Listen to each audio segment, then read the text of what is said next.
On our RGC chassis harness, we identify XO775 inside the module box on the side of the machine.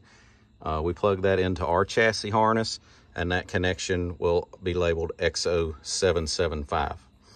The next harness that we come to on our chassis side is the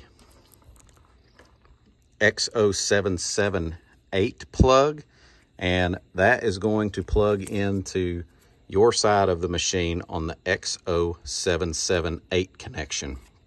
Now, we have a final one wire coming off of this connection over here that is the XO77. That's on our side of the harness, and that is going to plug into the machine side of the harness, XO776.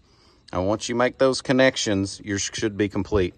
Now, this little portion right here, since you don't have a Raven on yours, this Logic Power, you may not have this harness on your machine. So our plug right here may go directly into this plug.